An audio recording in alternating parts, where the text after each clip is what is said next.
We made Hello. it. Yes, we're here. And they're saying live. Good. Okay. This is my first Tuesday Talks with me, Gina Hendrix. I'm a matchmaker, relationship expert.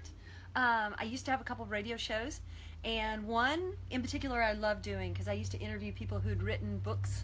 Sometimes written books, sometimes just had an expert opinion on something I was fascinated by. Once I had a guy who was a sex addict. Once I had many authors on the radio show, and you're not the sex addict. But his name was Barry. Not publicly, anyway. Barry. Oh, see. I have a way of uncovering the dirt. But his name was Barry, but not you. Mm-hmm. Anyway, he's married now. Hopefully he's not a sex addict. Anyway, I digress. And she enjoys that. So, yes, maybe. So anyway, Barry Selby is my guest today. Hi. Friend and well-respected author and coach of ladies. Tell a little bit about your backstory, like who you're. Just introduce yourself. I just like people to introduce themselves. So not my failed love life? No, let's not go into that. We're going to make you appear as though you're an expert this evening. That's what this is for. Okay, good. Okay. I'm a best-selling author, speaker and coach, and international coach. I have clients in Europe and Asia now. Okay. And I help strong, successful women attract amazing relationships. Great. So I will say, and we also, by the way, we have an audience of ladies here in my behind the cameras. In my home studio / back deck. There we go. Yeah, see, they're really here, and they're live and in person with us. And if you guys couldn't join us, you can live through them because they're going to be asking us questions. My ladies that are here. And tonight we're really going to be focusing on something that. Is just kind of, it's a topic that's come up over and over and over again with my male clients when they go out with the ladies. And I've even noticed it when I'm interviewing ladies who have filled out a profile for me on my database. And it's so funny. And this was finally the catalyst that happened recently where I was like, okay, I've got to focus just my first show just on this.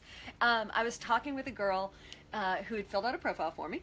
And she was, and I could tell, she's a beautiful girl, smart, successful, all of those things. And she made a point of talking about how she's done a lot of work on herself and she's in her, spiritual place and she's feminine. She brought it up. And I was like, what? But now let me preface by she's saying, I'm feminine. Her energy was so and I'm super, and I've worked on myself and I'm so feminine. I was like, oh my God. She was like so not aware of, and I even made a point of saying to her, I said, well, a lot of times people aren't aware that they're not really in their feminine. Speak louder than words. I am. Yeah. Okay. And unfortunately, she couldn't make it here tonight. Or actually, she did. No, just kidding. Oh! No, just stirring up the crowd here. She said she didn't need to come. So. Of course not. She's done the work. You know what's interesting? I do find, this is kind of funny, I find, and I don't know what you think about this, but in my experience, I find that the people who, how does this work? I find that the people who ask for the help usually are the ones that kind of don't really need it a lot. And then the ones who say they don't need the help are the ones that are desperately need it and just unaware. Yes, and yes. There are people I know who have done like one seminar and they've fixed everything. Right. As I said, I've been in this work for 30 years. Yes. I haven't stopped. And for me, I'm being a perpetual student. I think the healthiest people are people who know there's more to learn. Not that there's anything wrong. There's more to learn, because if you're still breathing, there's reason to be learning and growing. Improving. Exactly. Yeah, evolving. Yeah. Now, you brought up, before we started, David, and I don't say it right, Data. It's Data. Pronounced Data. It's D-E-I-D-A, but it's Data. David Data, and I didn't really know about him. I don't know if you guys have ever heard of him. Well, the men apparently really know of him, too. Is he more of a guy's, or? There are people who teach his work towards men. Okay. Actually, some women do it as well. I studied with him back in 2008, 2009. And he wrote a book 20 years ago called The Way of the Superior Man. And of course, every woman was going like, what do you mean, superior man? But what the book really is really about is how to be an authentic masculine man. Superior being not being the base macho man that many of us were raised to be as men. So his work in that book, and really, I found out about the book through two women who showed me it first, because they loved the book because it showed them what they wanted. Because the way he described the man who does the things in the book are the men that they wish they had in their relationships. Interesting. So you know what's interesting also? I met a woman at a party this weekend, and she was saying to me, and I have these conversations a lot with women, she was saying how men are always intimidated by her, And men are always intimidated by anybody her. there? I know. Hold on. Yeah. Hold on. Men are always intimidated by her, and she's like, and you know me, I'm not going to play like the damsel in distress. Oh, help me, help me. And I said to her, because it's just what I've learned from my business, I said, well, why don't you start with telling me what kind of guy you're looking for? Why don't we start there? Okay. Are you looking for? And so she described a man who is going to be the guy who takes charge. And is masculine, and I said, well, then you've got to figure out a way to kind of, then you do sort of want to be the damsel in distress, essentially. But I just think the way she's positioned it in her head, she sees that as a bad thing, and it's not necessarily a bad thing. Okay, again, this is one of those yes and questions. A lot of these come up that way, because the thing is, it's not an either or. Because the damsel in distress is one end of the spectrum. Right. I'd agree with that. A lot of women, and I talked about I did a Facebook Live today about this, about women have been raised in this culture, particularly entrepreneurs and women who are business women who want to succeed, have been trained because society teaches them to act like men. Yes, we have to. So you put on suits, you go to work, and you do the things that men do. The problem is that when you get to dating, you treat the same as you do your work, and that's where the mess happens. Right. So the question of a lot of women is then, how do I go into a relationship without being like that, but without being victimized, or being abused, or being downplayed? Right. The thing about it is, and this is the conversation I've been having a lot with my clients and friends, is that women have forgotten, I would say, if anything, how to be feminine in strength, not weak and meek. Because they don't see, it's like, be successful in business or be meek and mild. Right. A strong woman to me is a woman, and this is what I learned 10 years ago, it's changed my life, was I learned what women in their feminine power was like. It floored me, because I saw women who weren't threatening me, except to inspire me. They were challenging me to step up, but they weren't threatening my masculinity. Because women who have been in the business world basically tend to end up being like ball busters.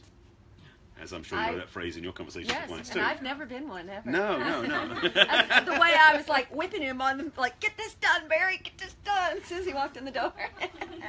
But I knew I had room to get my own back. Yes. But that's the thing, Anyway. is a lot of women have been raised that way. Plus, we're not on a date, so there you go. Right. But again, you know, if it's how you are, sometimes you just can't help be how you are. I mean, you know, it's just because you also don't want to go on a date and like be so paranoid about, hold on, am I in my feminine or am I not? You know what I mean? So it's how do we make this become a habit? The challenge also for women is that it's hard to be feminine if the man's not being in his masculine. So that was sort of the point I was getting at with asking that woman the question. Because what I find is, you know, another lady I was talking to recently, even like her pictures that she submitted for the profile, and she's beautiful, like I've seen her out in person. And in fact, I recruited her when I met her out in person. So she's beautiful, hot, sexy lady. And the pictures? But her pictures, no smile, very like suit coat, like no, like, you know, corporate shots. Corporate shots. Yeah. Even if I don't even know if she's in the corporate world, to be honest with you. But you know, there's this whole thing about the lady boss, and I think women think men want them to seem so in power and control. But and from my experience, like even with my matchmaking, my guys, my clients, they want a woman who, sure, is smart, is sophisticated, you know, has a career, but they do want her to be, you know, they use the word, now tell me if there's a difference here, but because I think feminine and vulnerable can be interchanged, but vulnerable is what I've heard a lot from the guys. Vulnerable, because for a lot of men like that, they've got women who are so tough in their business world, they're like, they've got this falsity around them. Right. Vulnerable is accessible, but for most men, they don't know what vulnerability is. They know the word, but not what it means to them, because the truth is, if a woman's vulnerable, a man can't relate to her unless he's vulnerable. Right, but maybe he is a guy. He's now been one of my success stories. So they did get married, they have a baby. Yeah, so I think he was just in a place where he knew what he wanted.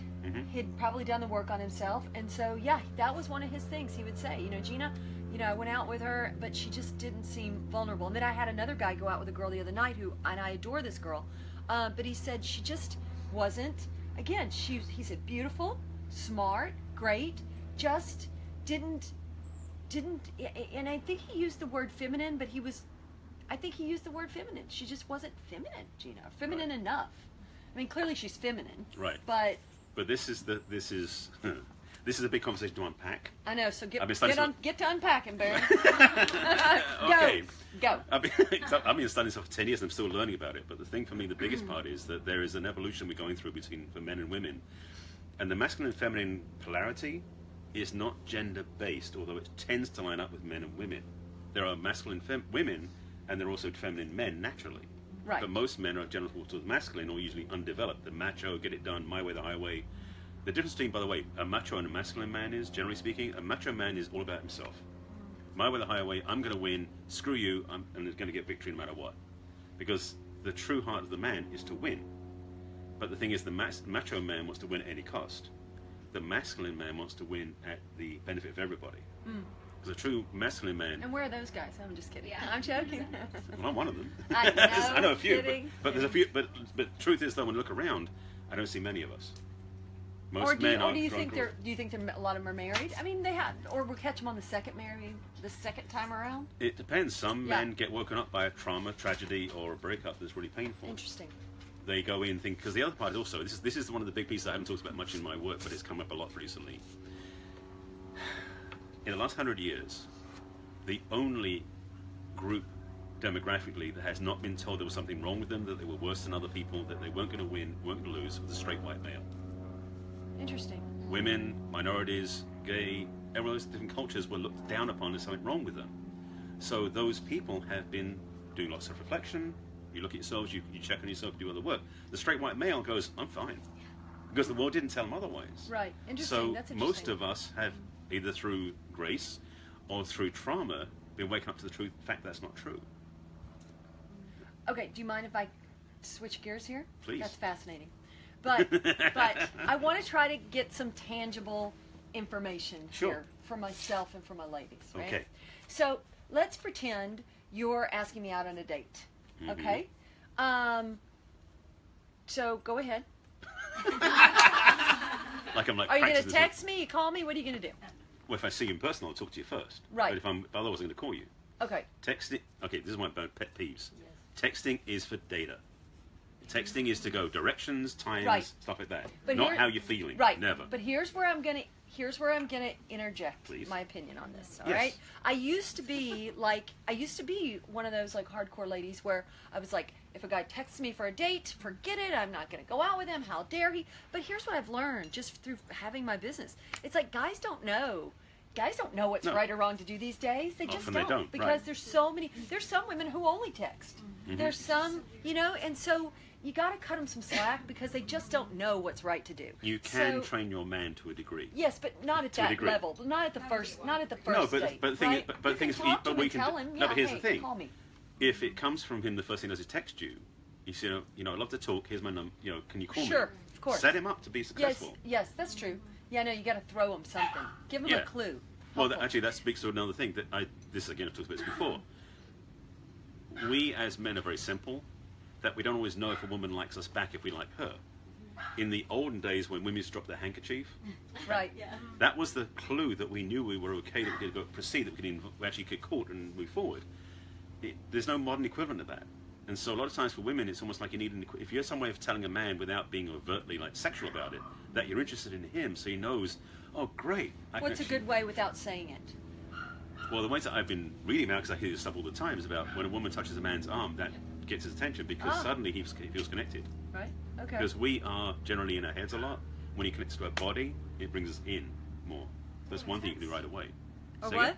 What about on text? Oh, right. So if escalate to a phone call, because the thing again. I'm saying, like, if you know that people are texters and not on phone calls, repeat like, the what question. Can you say? So if they're all they're both. You mean both sides are texters? Both sides are texting. If you're saying instead of having the handkerchief, what are you as a lady supposed to do? What are you as a lady supposed to do? The best thing is to be, just text if you're just texting communication, then being invitational. Being very... Give an example. Like saying, I'd love to get together. Can you make some plans? Like, put it on him to make the plans. There you go. But be invitational, saying, I'd love to throw get together. something out there. I'm a proponent of that. Yeah. Yeah. Because you got to give them something. Well, the thing is, like, you want to be leading without leading. That's the trick. Because it's tempting for us men to be lazy. So you say, want to go out? Great. Where do you want to go? Oh, great. I'll just pick you up. We don't do any of the work. We just follow along. That's the training you get us into, and then we're stuck there. So for when you do it, you set up where you say, yeah, I'd love to get together. I'm free on Thursday. Can you pick some, like, even worse with worse, pick somewhere, make him do the work. To say, you do. And what if he says, Barry? What if he goes, oh, I don't care. Where do you want to go? Then you may be onto a loser. you gotta call it at some point. I know. I mean, you got to watch your boundaries, because if you start enabling too much. I agree with you. So you got to find what's inside of you, what's true for you. If your values really match that. But here's what I also think. I think that some people. It depends on how much you want to go out with them, I guess. But I think that it's worth giving somebody at least a shot to see if they can step up. Right. Because people get nervous. I've had girls go on dates and say, oh, the guy just talked about himself the whole time. And that is not always a way to judge somebody, because sometimes they're just nervous and they're trying to impress the ladies. I've known some of these guys who've done that. And so I know that they're only doing it because they're nervous and they're trying to impress the ladies. It doesn't mean it's always going to be all about them, although sometimes it could. But but not always. Yep. I know the guys have gone out with girls and I know I've been guilty of it. Everybody's been guilty of it at some point, of just like going on and on about yourself because you like the person and you kind of want them to know your resume of how great all these other guys are that you've been out with and they're lucky to be with you. But that's not necessarily good to do. I don't recommend that. I'm just saying, Anyway. Yeah. So in the text communication, she throws him kind of a hint. Yeah, you basically, it's kind of like, imagine in a way, it's kind of like, imagine you're playing volleyball, you're setting up the ball for him to spike. Okay. So in a way, I mean, I'm not a volleyball player so much, but that just came to me as an analogy, is that saying is you're enabling him to be effective. I love that. So you're not making it for him, but you're also making sure he can get the incentive to do something about it. Got it. So you haven't asked me out yet. Go ahead. You kept interrupting me. See? Now that's not, so is that masculine? It depends. Right. So, calling up and say, hi Gina, really enjoyed when we met the other day. I'd love to take you out sometime. What's your availability? I think Friday or Saturday is good for me. Okay, Friday's going to be a bit busy. I'm going to be late from work. Let's do Saturday. Okay. I know a great Italian place. Do you like Italian? Not really. In particular, you do like that?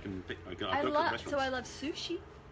I know just the place. Okay, great. All right, That's pick you up 8 o'clock. Now, was it bad that should I have just pretended like I liked Italian be honest. food? Okay. Because you'll be suffering through the dinner otherwise. Right. If you have a gluten allergy and you're a pasta place, you're in trouble. Right. So set your boundaries clear about what you define and what you want, but don't direct everything. Right. The trick is to let him lead some of the journey, if not all of it, because he may not be practiced at that. But as soon as he starts to trust, he's got to trust you that you will trust him, so he can lead. Then he gets more confidence in doing that, which is really the masculine way. Right. But sometimes you have to train him by suggestion in a way. Yes. So recently I had this guy that was trying to go out with me. But what did he do? All shades of everything wrong. Where do I begin? With let's not even go into that, because he just did everything wrong, and I can't even go there. You can make like 17 broadcasts from that one experience. I could. I'm going to break it up to like 100 shows. 100 shows. So you know what? Somebody asked me when I told them that you were a coach for women. Is that fair to say, a coach for women? I hate the word coach, but yeah. How do you frame that? A guide, a leader. And in fact, these girls at my coffee house this morning where I was telling them I was doing this tonight, and they go, a guy that's a coach for women? And I said, well, I can see the benefit of a guy being a coach for women, but what do you say about that? Because, I don't know, to me it makes more sense that a guy would be a coach for women, because you need the perspective of the guy. Well, that's the big part of it, is that I come from that place. The second part also is, to be honest, I'm very protective of my clients. So I will really make sure I set them up for success with the right man, versus a guy that if a guy does not treat a woman with respect, that really pisses me off. So if she attracts men like that, I want to help her break the cycle. So she attracts the men that are worthy of who she is. And what do you say to those women that attract, because a lot of women tell me they attract guys, and the woman who I was telling you about who doesn't smile in her pictures and looks so serious, yet she's hot and sexy in person, she attracts guys who never really have money, don't really have it. And she's not, don't get me wrong, she's not a gold digger, it's not like that, but she's got her own money. But she wants someone who attracts guys that don't. Right. And she's like, and I'm fed up with it. So what would you say to her? I mean, I have certainly my own thoughts on it, but why do you think she's attracting these guys?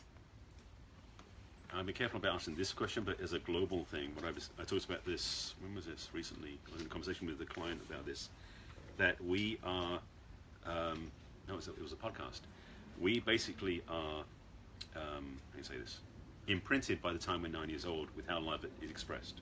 Because the way it works is our subconscious mind, this is a biology lesson. So we're just totally screwed by No, 9? no, I'll get to that. Let me explain what happens and why it happens and how you fix it. Okay.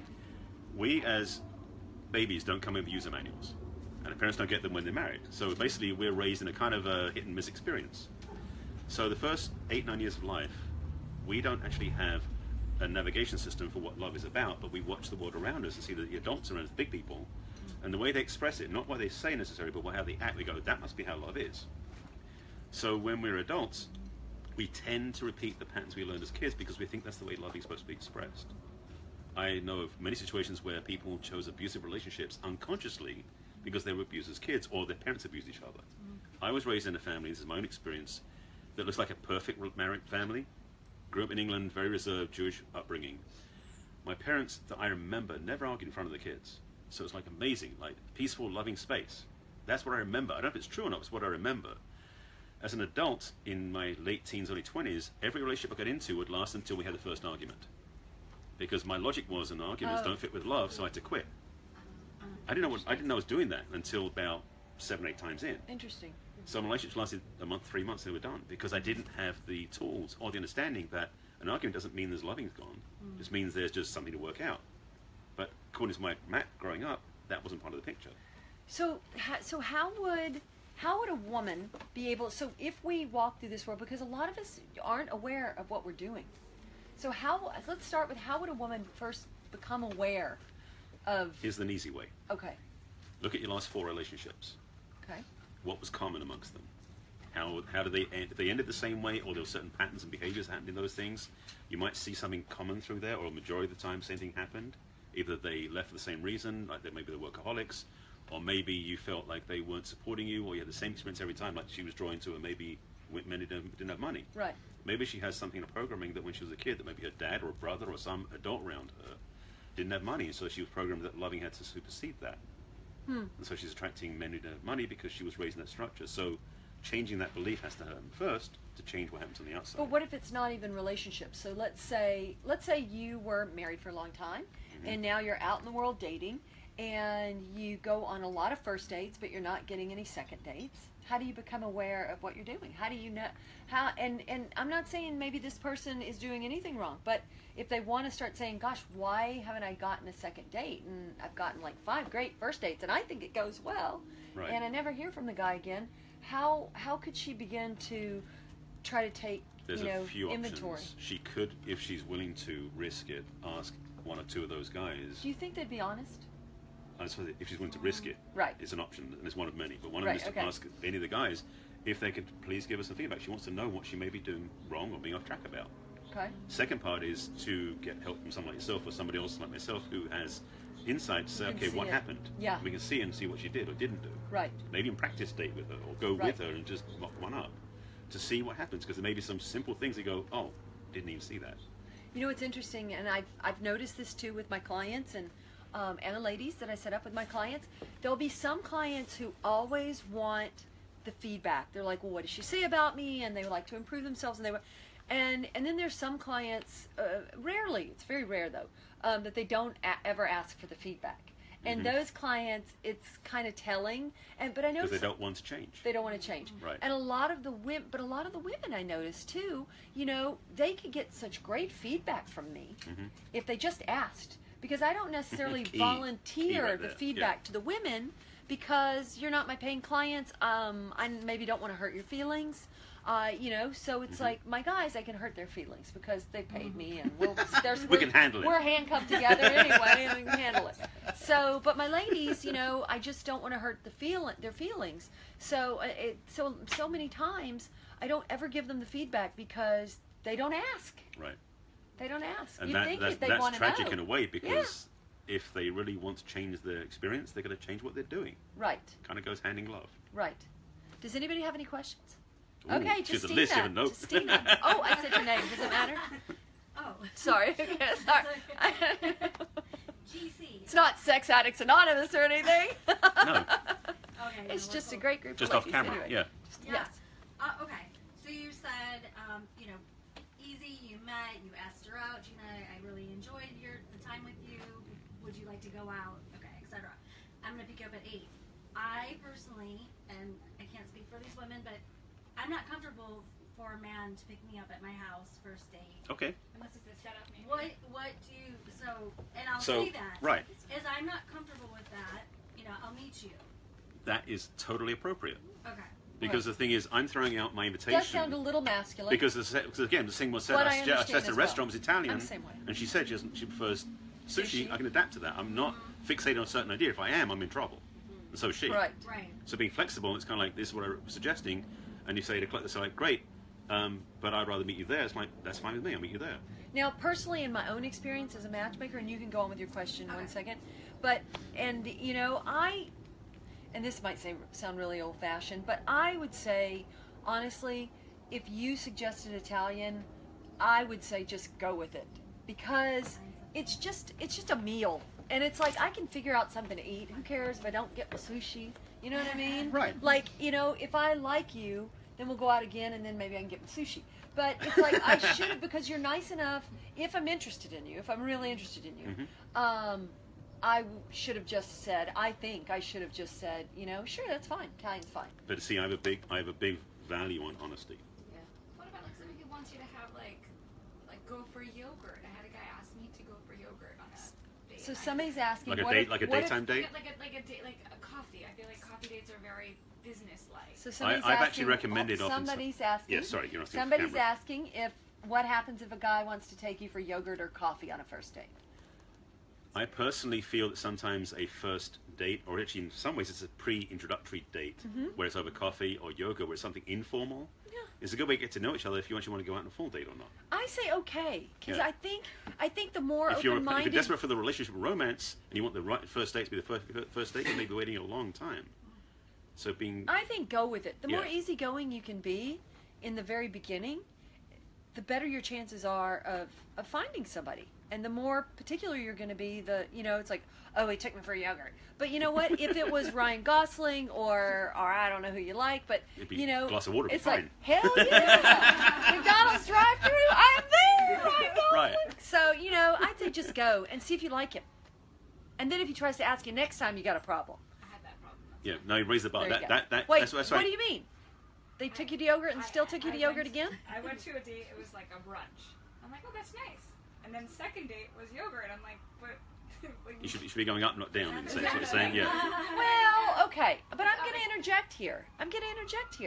Because if you see, I think what it comes down to is how much you liked the guy. Did you like him at the brunch?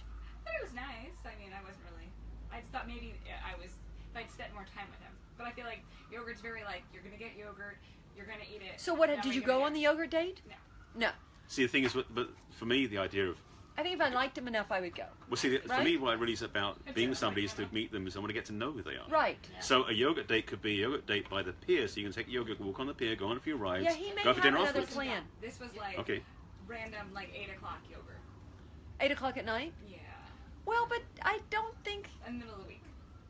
So I don't think. I know. We're all like, what? For first date. I'm saying, like, No, it was a second date. It was a second But date. still. First date was brunch. I say second date. I say. Wasn't planned is what you're saying. It was just It was like, well, we like a maybe- text. Hey, you want to go for No, it was yogurt? like we can maybe meet up for yogurt at 8 o'clock at night. Like it just. Why not for dinner? Like, Exactly. I know. No, I agree with all of that. Listen, I agree with all of that. Hot in the summer, and that's But This was a few months ago. oh. I'm just It's always saying. hot. I think honestly, I think there. So what do you think? Call her out on it if you think First- something. This is what we're here to talk. The thing to watch sense out for is into them. expectations. Yeah. And the thing is, as I can feel from what's going on here too, the thing is, there isn't a set sequence of the first date's this, the second date's this, and the third Right. date's this. I It's agree. about getting to know each other. Yes. And if it's something where he doesn't have the time to say, I want to go out with you for dinner like in 2 weeks, but you want to grab yogurt now, which may be where he was coming from, right? He didn't tell you that, but maybe in his head was like, Right. I can't wait till then. I just want to grab yogurt just to get to know you a bit better and talk a bit more. That to me is fine. Because again, it's the context of what it's going. But if you're reattached to a sequence of dates, you may not get what you want. It just Right. seems like it was like if I'm gonna drive an hour and a half to meet you during rush hour traffic. Well, that's adding more to the story. Yeah, that's adding more to the story. See, if it's yogurt like 10 minutes from your place and I'll come over and meet you near Yeah. the area, that's a different story. But if it's an hour and a half for you to wait. get to him, that's a bit... Yeah, now that's weird. So you had to get yogurt at near him? That's what he said to me. Because he lives somewhere far east, and he said, "Oh, we can meet in the middle, or an hour and a half. It's like it'll be like an hour and 20 minutes during traffic." And I'm like, Right. I personally, I think, there's not an equation I would say. Sorry, is a Ryan rule, but Gosling, I but can't would, make it. but I would say in a way that the time you spend together should be longer than the travel time to get to it. Right. That much I would say. That's Right. what I'm saying. Like, it seems like it's a very finite amount of time. Like you can't once you Right. eat yogurt unless you're at the pier or at the Grove or someplace where you can walk around. And the Do truth, more, truth is that yogurt really is just something you do on the way to something. It's part of the journey That's my versus point. the primary focus of it. Yeah. Right. I would just. Okay, I I would, get your point. I get your point there. And Especially we with will the get 1.5 to- hours to get there, 100% that's a whole other piece of the coming back. conversation. What? Piggyback off Okay, that, great. So exactly. go ahead. Yes. Okay, so he asks you out and he says, "Oh, can you come to my neighborhood?" How do you feel about that? If it's the first date, no. I didn't think so. Period. Right. No, the I first agree. date, the first date is masculine leads feminine, so Right. it's going to where she is to be in her safe space. Right. Yeah, I agree. Because it's got to build trust. Yeah. And coming to my neighborhood is kind of like, after you've been out a couple of times, I've been to your neighborhood a few times, you want to check out where I live because I've got some real cool place where I live. There's a great art gallery. Now, There's a great... Barry, do you go east of the 405? Really? No. actually, I'm in Culver City, so I'm east of the 405. Okay. But would you go out with a girl who lived like near the W in Hollywood? That's right. Where are you living then? Santa Monica?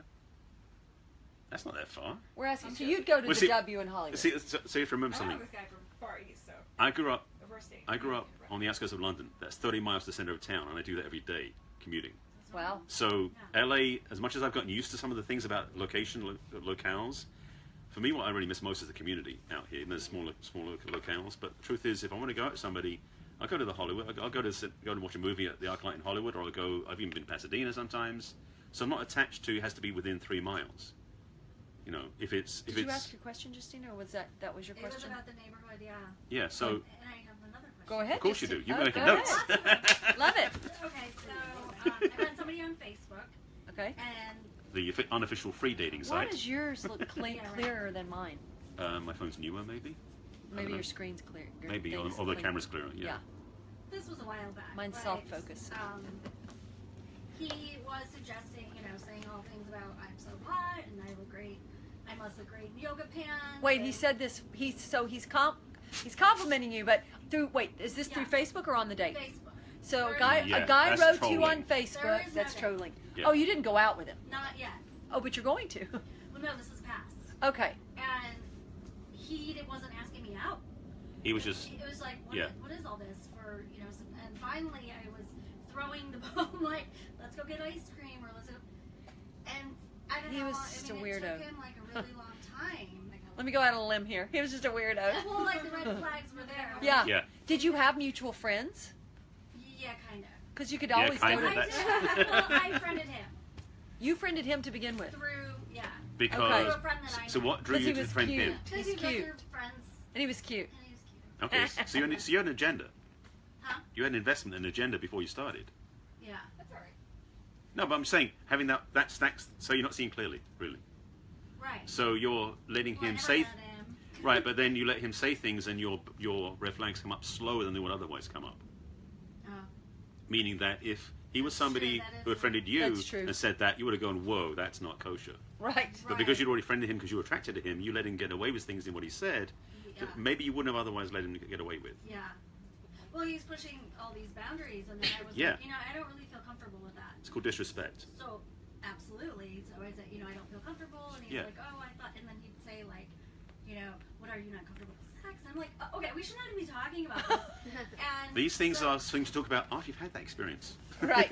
You already created the safe space for that Realize that. Right, it wasn't that space yet. because they've been trained and there wasn't, by the culture. Yeah, connection yet to be talking. And so you're still thinking about going out with No, him? this is Okay. past. So I did go out with him. Oh, you did? Oh. But yeah. You went out with him anyway. Actually did. Okay. Okay. But it took a really long time, and we never went for ice cream. How long I don't know, like a month or something. Were you And supposed to go for ice cream? We were supposed to go do something, but when he was like, "Oh, well, let's go do something and just come to my neighborhood, and then we'll just walk. Oh. This is in Los Feliz," and I said, "Oh no, Yeah. okay with this guy to Yeah. come pick me up. And then I said, I don't know, let's just go do something spontaneous, like grab a blanket and we'll just go, like, he wanted to show me I said, show me your favorite spot. We're on a date. Just something, you know, like different. I want it just to be like a natural, like organic date, but it was very weird, and he was very uncomfortable, and it got all weird anyway. And then, you know, I didn't really talk to him after that, and then they want to friend you on Facebook and Instagram and all this stuff, and I learned, don't do that now. Very, very bad, because he was putting pictures of girls that he was going out with. Mm-hmm. Wow. That he was on like a weekend trip. I have Palm Springs. with another girl. With another girl. Well, I mean, but he's not being secretive about it. That's the upside. I know, but anyway, so then I have a really good Facebook story. So wait, so really quick, so then when he did text me like nothing, and I just said, you know, I just don't really feel that comfortable. But anyway, it kind of continued. So here's the thing though. There was You- some drama for a few months.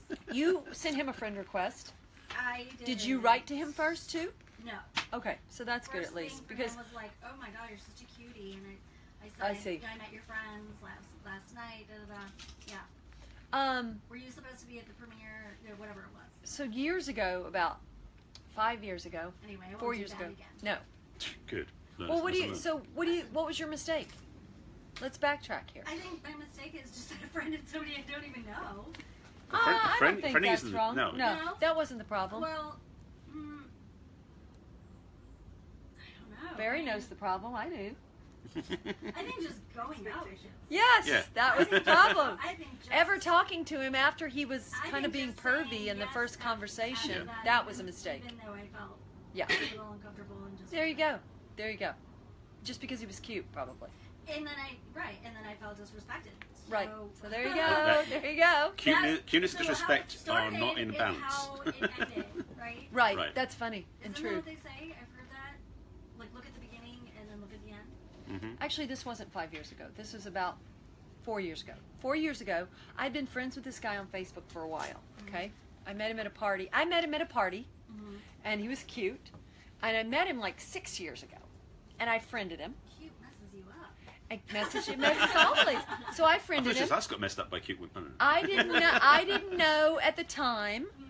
I thought he was single.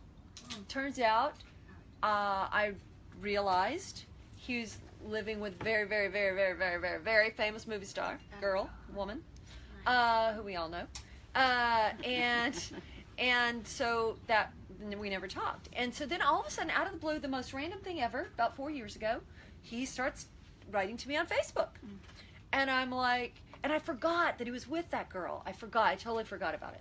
And so I started chatting with him, and we're chatting through Facebook, and he's so cute, and you know, and so we're chatting back and forth, and then I was like, do you still live in Santa Monica? And he says, no, I live in, where did he say, like Santa Barbara, or somewhere where it's not, I could put two and two together. You don't live in Santa Barbara if you're single, you know what I'm saying? Like, and so we had been talking at this point back and forth on Facebook for about 3 hours. Back and forth, I know. It was a fun conversation, just you know, chat, and then nothing, chat, and then nothing, about 3 hours. But then finally when he said Santa Barbara, or wherever it was, somewhere like Santa Barbara that's like BFE, you wouldn't live there if you were a single guy, I said, oh, well, you must be in a relationship then, because you're a single guy, you wouldn't be living out there. Yeah. And he said, oh yeah. I no, he didn't answer yes. He said, oh, ha, ha, ha, you're really smart, he said. So he said yes that way. Okay. And then I was racking my brain, and so anyway, he never admitted it, but he did once I called him out on it. I said, wait a minute, aren't you with blah, blah, blah? And he said, yes, I am. And I was like, I mean, and this girl is like, she's super famous. Like, I don't even know why she's with this loser that's clearly, he would have never told me. He would have never told me he had a girlfriend. He never would have. Terrible. And it's so stupid because anybody could potentially go back to her or TMC or whatever and make some big deal of it. You didn't? No. No, I just never talked to him again. I mean, once you call them out, yeah, but they usually just slink away. But there's also there's a large movement, especially in this part of the country. There's a certain predilection with sex positive. Sex positive? That's the new frame for polyamory. Oh, Oh. okay. Yeah, Is sex it positive is a brand. They started branding about a year ago. So friends of mine teach in that area. sex positive? That sounds like HIV positive. Yeah, no, it's basically it's about where sex goes beyond the relationship. You know, more than one person, it's multiple partners type stuff. Okay. And I have a lot of friends I love dearly who are in that community, and I'll never be in that community. Right. So Swinger is what Some- we used to call it in the 60s. Well, swingers.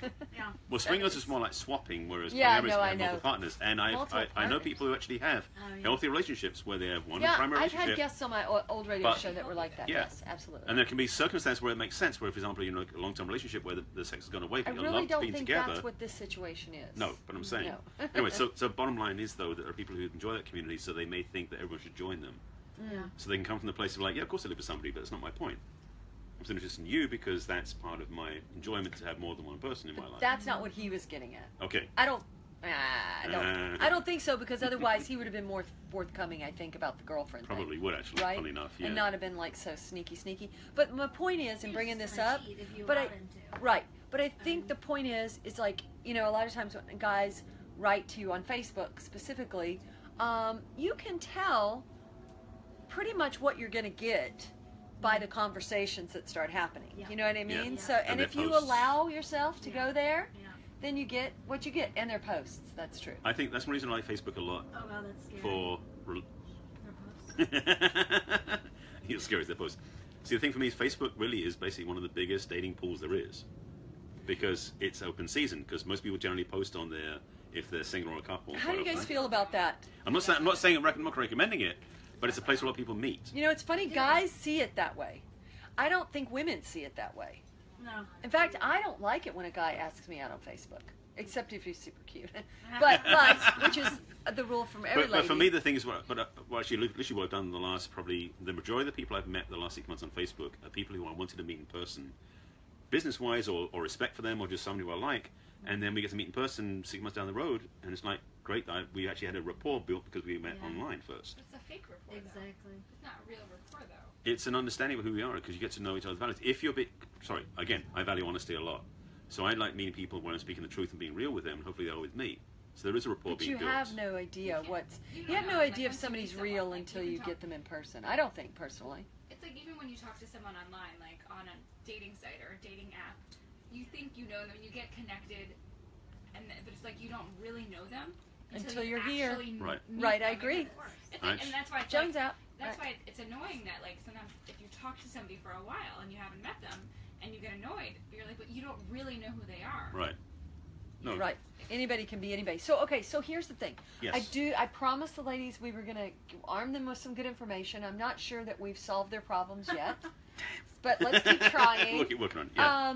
So I really want to go back to, let's go back to that one girl that I said who was like so unaware that she's in her masculine. She said she's done the work on herself. She thinks she's done the work on herself. She's proud of her success, which is great. She should be proud of her success. But how do you make her aware that she's not in her feminine? And how can she become aware of it? Because she's not. It's hard to bring someone to awareness until they get to it themselves. It's one of the challenges. You have to. It's like my experience when I was going through the journey of waking up to things. I almost had to be confronted by my own experience of going, oh, now I see where I was off track. Right. Somebody just telling me, I wouldn't have got it. Right. So it's hard to just say, you need to do this, this, and this. There was something that came through. What was it? Damn, these ideas come through and then they go, come back. Don't let them leave. In the case of this woman, she's been so trained. Oh, that's what I thought that came through.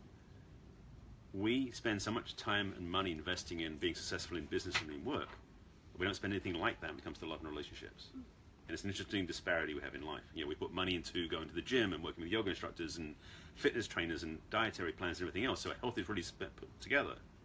There are business coaches and financial planners who help us with their planning for a business, our life, and then we go on dates without any guidance. Right. It's something off there to me.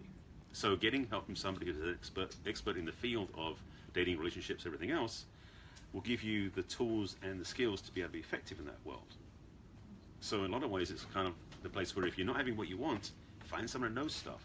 But Read a book, find a teacher. Let me also preface this on, it's not so much even like me wanting to, change the restaurant from Italian food to sushi.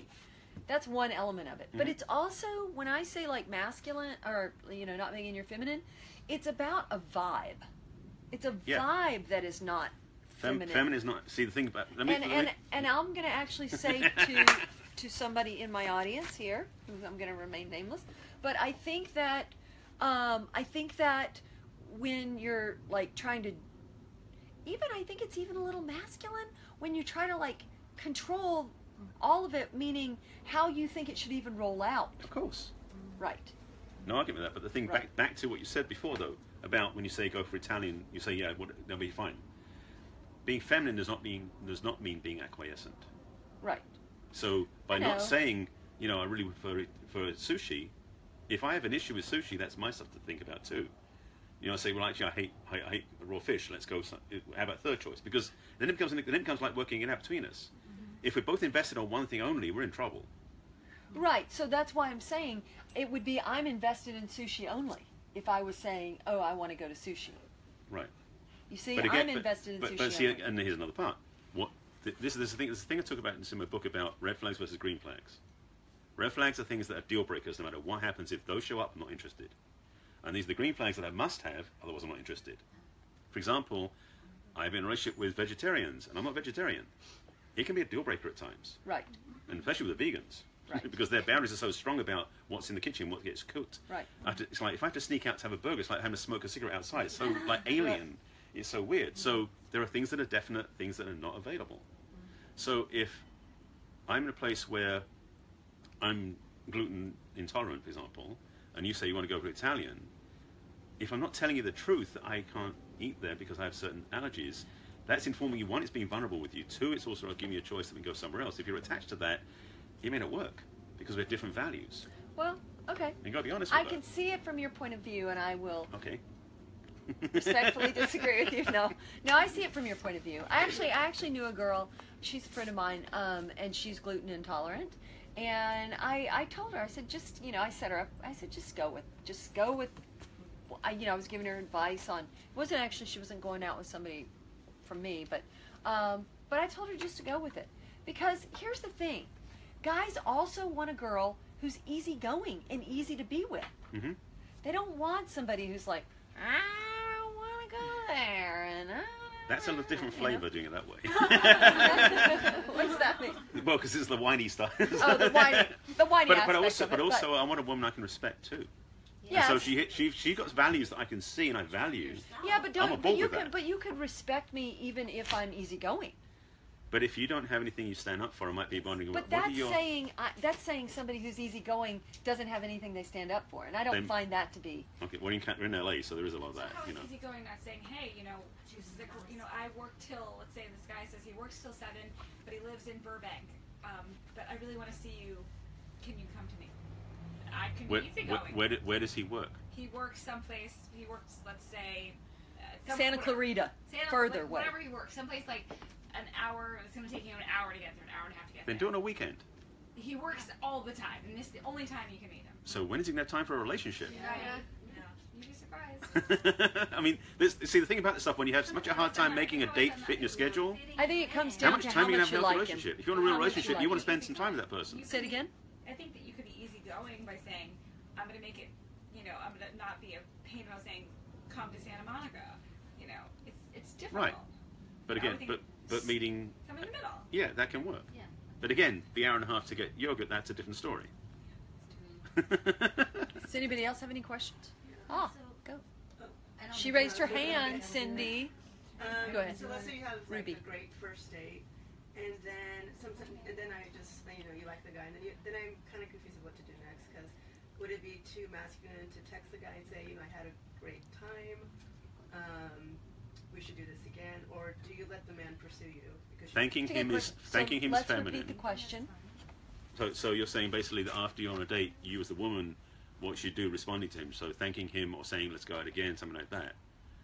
Personally, and this thing I always said is like, when guys go on dates with a woman, if they enjoyed it, the first thing you do when you get home is you text her, thank her for the evening. The guy should thank you. Yes. Right. That's. But there's nothing wrong with the girl thanking them. But the girl can do it too. But it's because basically, as long as there's one, ideally it's the man doing it because he's leading. That's the whole thing. Is the man's leading is meant to be the masculine energy. But if she says, thank you, it was a great evening, his response, especially if it's what you're looking for, will be, I enjoyed it too, let's do it again. It should be him inviting you out the second time. It should ideally. definitely be him making the plan. But I don't think there's anything wrong with you saying, you know, thank you so much, I had a really good time. And if you wanted to say as well, But I I'd love to wouldn't get lead to it further than that. If he says I loved it too, but he doesn't say let's go out again, you can say yeah, we'd love to do it again sometime. Then if he doesn't do anything else, you're done. Yeah. But you've, at least if you, I don't it's kind of good. I know. I don't even No? know. Do you need to do I that? would thank the guy, for example, if he has invited me, of course, then I think it's me to kind of say, I had a great time, thank you so much, the restaurant was really nice, and everything. Right. And then he has to reply, but then I will not say, oh, let's do it again, because then I think it's I know, not I being agree. feminine. It's just like, let him like think about it, and maybe we'll do it the same evening, maybe we'll do it the following day, or Because I don't think that he wouldn't think Yeah. she's not interested. I mean, for God's sake, she thanked him. Yeah. It's like Would that, he? that, like, you know, fine line between, you know, wanting to make sure he knows that you like him yeah. to looking desperate. Mhm. There's that weird fine line. Well, it's not that fine line. Sometimes it's kind of a big broke. It's not, because I think some guys are just dumb, and I know that I've guys. Well, that's true. I won't argue with that. There are guys that are dumb when it comes to dating. Like, unless some girl is, you know, throwing themselves out, they don't understand. They just Right. assume. Well, okay. Let me put another piece on the table, because this brings up another topic about feminine sensitivity. When you say about you think you're throwing yourself at him, women and men have different senses of sensitivity to the world around us. Basically, let me say it this way, what color is that dress that she's wearing? Orange. It's burnt orange. It's kind of red. Red. Burgundy. Russ. Burgundy. So a few choices. Most women would go red, It's not orange. because we have a I smaller say spectrum. rust. Garnet, like sweet potato. Right, but see, the thing is, but what I'm saying is that see, And just you say example it. red? I would just say red, Yeah, that's because we don't have the range of understanding of different like nuances that women generally do. right. That's a That- great way to. Like you're not gonna So- say so- garnet. Right. So let me give you the pieces about this. Like, Okay. for you ladies, when you're thinking about this, does the weight of your earrings make a difference in how your day goes? Yes. Yes. Some do, some don't. The ones who do are more in your feminine. The ones that don't are probably more in your masculine. Interesting. Because the sensitivity to things like that Boy, is we how your kept day is shaking the affected. tree, and some good stuff just came out, Barry. Say that again. So- Interesting. How'd you come up with that? If basically, I only pick very light earrings, because I can't stand it. but they set a mood for you. It hurts. And, I mean, then I remove them. I don't Yes. Right. Me too. I get that. It's comfort. It's just. So for many women. Okay, sorry, I know I have stirred up a lot of stuff there. These are the different points about a spectrum. Women in your feminine are way more sensitive to things than we in masculine men are. Men are stupid. Not Now, who stupid, said simple. that? Now that's not that's good. gonna ruin your dates. Oh, there you go. Get on her. Because we are not stupid, we are simpler. Yes. We are single focused. One of our strengths is the way you talk about it is that we are the hunters. We go for a target, we go for it, we're done. We don't know the fact there's a predator behind us because we're not focused that way. We're single focused. Yes. Women, as Alison Armstrong calls it, have diffuse awareness. You can see That's more who than one thing at says? once. Alison. Alison Armstrong. I've heard of her. She does I don't PAX know. International, Understanding Men, Satisfying Women, In Sync with the Opposite Sex, Hero's Journey, Queen's Code, bunch of Wow. programs. I did her world tour in January. She's amazing. Lives in Colorado. The difference between men and women is that women, in her language, used to be the protector-gatherers, or gatherer-protectors. They'd be at home in the village back in the old days, taking care of the kids. They had all the kids of the village running around, checking the right plants that were safe to eat and weren't bad to eat, watching out for predators and invading other Yeah. villages. So they had a lot of things to do because they could multitask. We couldn't do that. If we had a common enemy, we could focus on it, we could get it done. So in the world, in modern times, men in the masculine are goal-oriented. That's our strength. And I talked about in one of my videos, I talked about why men stop. When they get in a relationship, they stop efforting. Yeah. Because women, in your feminine, you're in this this flow, this journey of relationship. We've just achieved the goal. We've got in a relationship. We're done. Because we're goal-oriented. The solution is, if we don't think about it ourselves, we need to be inspired to what's next. What's next? What's next? It's like relationships for women is this journey of flow. For men, it's stair steps. So we get through a relationship by just doing one thing at a time, step by step, because we're linear. Like if your boyfriend's watching TV, you can't have a conversation with him. Single focus. That's our gift and our curse. So we're simpler than women are. So in relating to each other, you have all these nuances in your awareness and things you think about, feel about, check into and understand, and we just go, it's a good day. Because we don't have the range in that sense. Again, not stupid, simpler. So understanding the differences makes it understanding the commonalities and the differences between us. So instead about the earrings was a piece about women's sensitivity. You have a sensitivity to things around you, the way the wind moves across you, the way the light comes in the room. You'll notice those things generally more than we will. What about a woman who doesn't wear earrings at all? That's true. Yeah, I don't really wear them. I'm using that as an example. There are other things that you can pick up on sensitivity. He's like, move on from the no, earrings, ladies. but then it could be the length of your hair. I don't wear G-string. But what? It could be the length of your hair. So wait. It could be the height of your shoes. So wait, she has short hair. Is she intermasculine? No, I'm not talking about that. I'm talking about Okay. sensitivity. Sensitivity. You may prefer as a woman to have your hair short because it feels better than when it's long. That's not masculine. That's not I masculinity. see. That's a feeling. I see. You may find yourself enjoying high heels because it makes you feel a certain way. That's feminine. Also, for example, men, like women, you might have how many pairs of shoes in your closet often? Few. Right. For most women have 10, 15, 20 different pairs of shoes. Men usually have like 3. Black shoes, sneakers, maybe flip-flops. And what do you think of those guys that have tons and tons of shoes? I like shoes, so I'm actually building a library again. Okay. I lost a bunch of, but Is I that like shoes. metrosexual? No, I like shoes. I mean, it's not a fetish, but I have a preference for shoes that are just funky because I like wearing certain clothes. Okay. Uh-oh. Oh, We have a trash- dog it's- dog intermission here. Yeah, because I think trash cans are getting their attention. Right. How do you inspire that? Repeat How do you inspire the sensitivity How do I inspire the sensitivity in men? in men? Yes. That's an uphill struggle. No, what do you mean? So what do you mean? How do you inspire this? How do you inspire that? You know, you said the stairs and the flow. And Well, the stair-stepping piece is that when men get into a relationship, it's because we're goal-oriented. Yeah. Then it's like the next goal. Like with dates, back to the date thing. After the first date, we've got the goal. We accomplished it. We got the first date. We won. Victory. She was happy. I did good. Then it's the next step is, okay, then set it the next date. In relationships, same thing. It might be a big goal, getting a house together if you're married. It might be raising a family. It might be something else. So it's having goals that keep the energy going because, again, men don't give up. They just stop efforting because they've got the goal. Next goal, next goal, next goal. This is not what you'd actually say out loud, but that's what's happening inside. But what if they don't have the girl yet? Or what about those guys? Because I know my Dating I know and dating a and f- dating. and a friend of mine who's on Facebook who's pregnant right now and just got married. Mhm. I mean, her husband is still like courting her, flowers at work and all that. No, I don't He's mean only- courting. I just mean they're just kind of like okay with just dating every once in a while. That's not someone who's got the commitment. No, It sounds like. that's somebody who doesn't have a fire under them for. Because the thing is, the one question you can always ask them, They don't want to and if your real answer is, what is it you really want? Yeah, that's the only thing I didn't ask him the other day. Uh-huh. So you've been Because he's seeing being honest, somebody he for might how say long? that. Big boundary up, but yeah. You've been Yeah. seeing him for how long? Over 6 months. And what's the issue? How's it progressed to? We get close, and then he goes off, and he's back online, and then he comes back, and I finally just put up a boundary and said, "Hey, we've known each other for a while. It'd be great if I could meet some of your friends or your kids, Oh yeah. and take it to the next level." And he was like, "What should I do?" He was like fidgeting, and I was just like, "Can't do the casual thing, not the casual thing." He hasn't healed from his past relationship, I imagine. And we talked about that, and I know that's Yeah. that's definitely part of it. But it's like, hey, you know me, you know, it's like, Mhm. and so I just put up a boundary, and I thought exactly that. Am I being masculine? You But know, I don't and think- it I don't was think timid. so, no. Boundaries are not masculine. No. I understand that. I understand that, but then when you get frustrated, then the masculine part comes up, and it's like, well, Actually, well, let me relabel some things for you. Okay. Women, you have a power in you that is bigger than any masculine man ever could have. But you think it's masculine. It's not.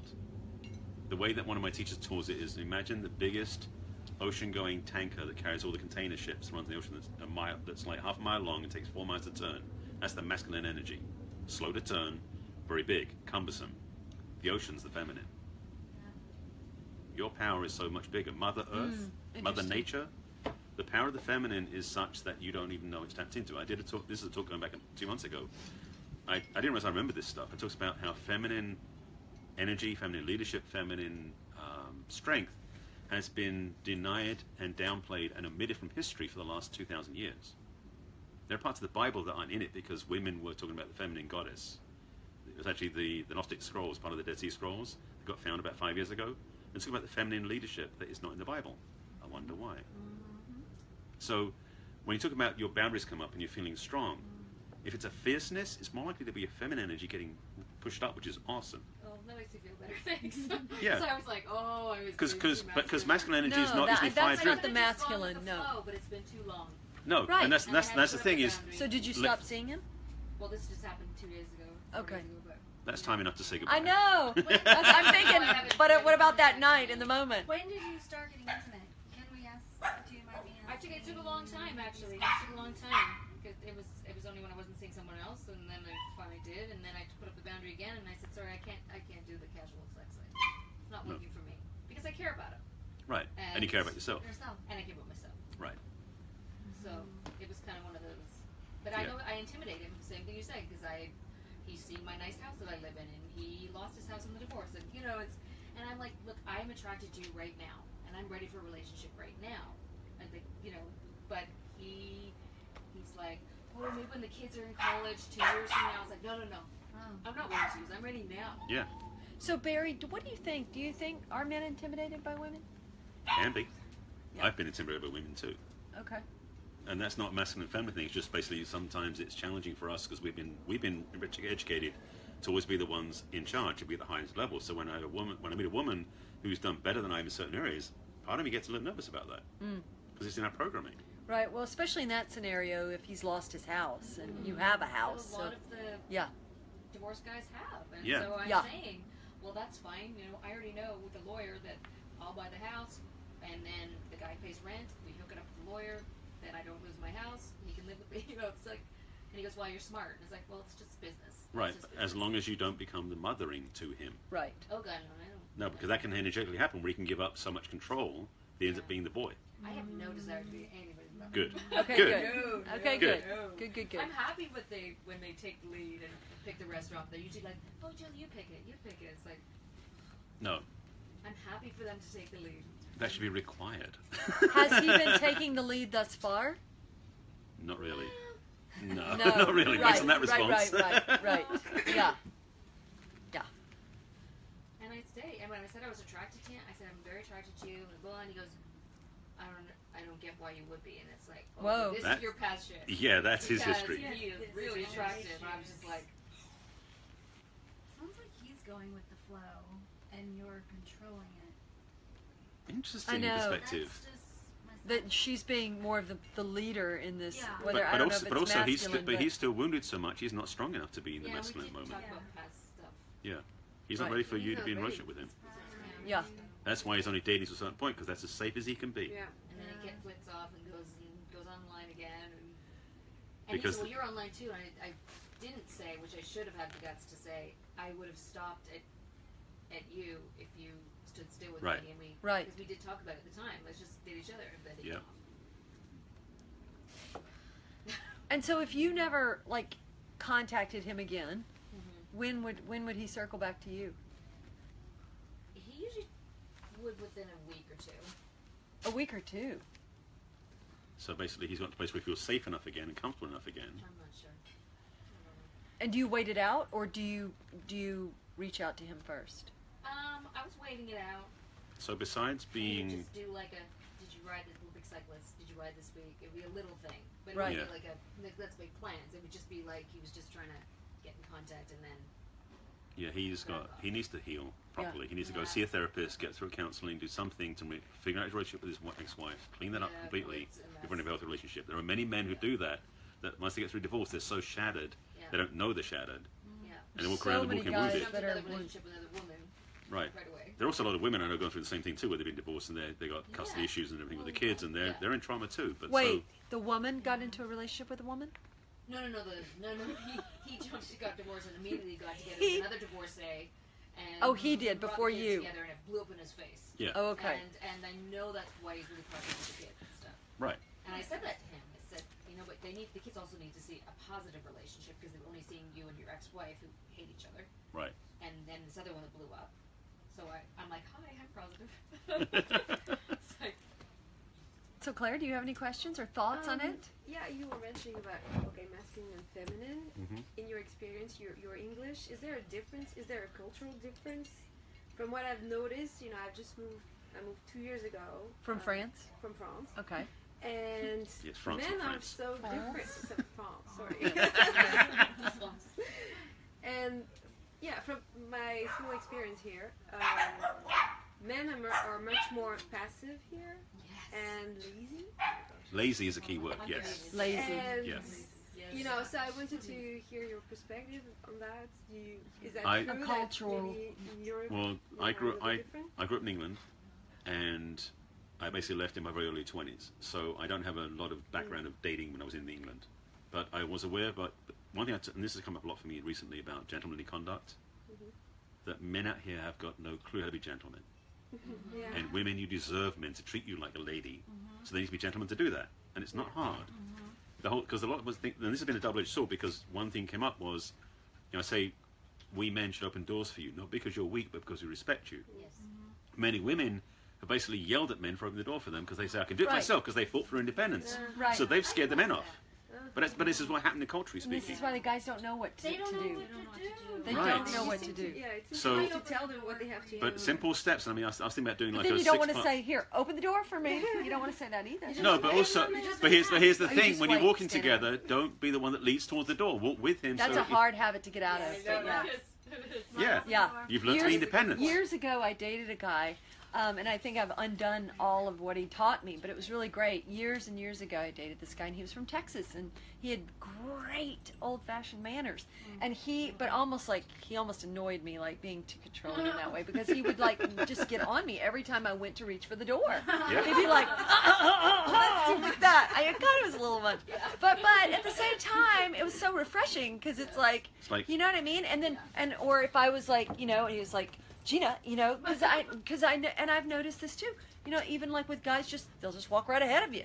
You know, even that, it's like they walk right ahead of you if you're getting on an escalator or wherever. They're right ahead of you. I'm this like, is the thing that there's a little nuances for this. I was up in the Bay Area a few years ago with a friend of mine. We were having dinner in San Jose at this great outdoor restaurant. It's like this walk street right outside, and I saw this couple go by me, probably in the early 30s. It was probably August. It was pre-summer. It was hot. She was in a short mini dress. She had her hair all done up, makeup. You know, tan legs. She didn't have stockings on, but she had like nice open-toe sandals. No, this stuck with me. This image went by. She went by, had a handbag. She was very cute, dressed up. Her boyfriend comes along, is with her. He's got a t-shirt, sleeves rolled up, because he's a muscular guy. Got torn-up jeans, flip-flops, and his baseball cap on backwards. I almost want to go up and grab him by the scruff of the neck and say, dude, respect your woman by dressing the part. right. Because that's part of being a gentleman, is to match, honour, and respect your partner. Right. If you don't put your effort into your dressing up for her, not to be in a suit and tie, but dressed nicely, Right. it's an indication of disrespect. Oh, I see it all over. Interesting. But that's the thing that's about being passive, about being lazy. Men in LA generally don't dress up that much as they could. Not saying dressing up to the nines, but being elegant, being respectable, being someone that everyone wants to be with. Men, What were you gonna say? not a boy. Yeah. They're boys. For 20, 30 years after they've grown up, they're boys still. 40. Yeah. At 40, they can I have a still be question, 45. Yes. a practical question I'm Yes. confused about is like, There's guys at 30. guys here, they give their number, like that. They give you the Oh, yeah. and you don't, I mean, usually, I'm used to more like the guy's gonna kind of talk to you a little bit enough so that he's asking for your number. Yes. And then That's he the takes romantic, your that's the way number. men, yes. And I'm always this business guy. I'm like, what am I trying to do with that? And if I reach out to them, they don't answer. So I'm like, See, the thing about those cards, they're called business cards for a reason. They're Business. business, Right. not romantic. I know, but if it's you like, if you ask for his number, he gives you a card. It's one thing. no, but I if he gives don't you ask for anything. no, good. But if he doesn't, because He basically, doesn't ask for my number. but the he other gives part me- also, no. there's another part also. There's something I'm trying about to phone think of the numbers that story I gets. just heard how it worked. But you go ahead. Well, there's also this thing that for women a lot of times there's a certain fear level where they're not sure they want to give their number to anybody. They want some sort of deference, some boundary. So in a way, getting the man's number is safer for them because then they can choose to reach out. So there's that nuance that hasn't been played out still because of the things that happen in society with, people getting wounds that happen in cultural speaking, country speaking. So there aren't definite answers for this. It's one of those ongoing questions.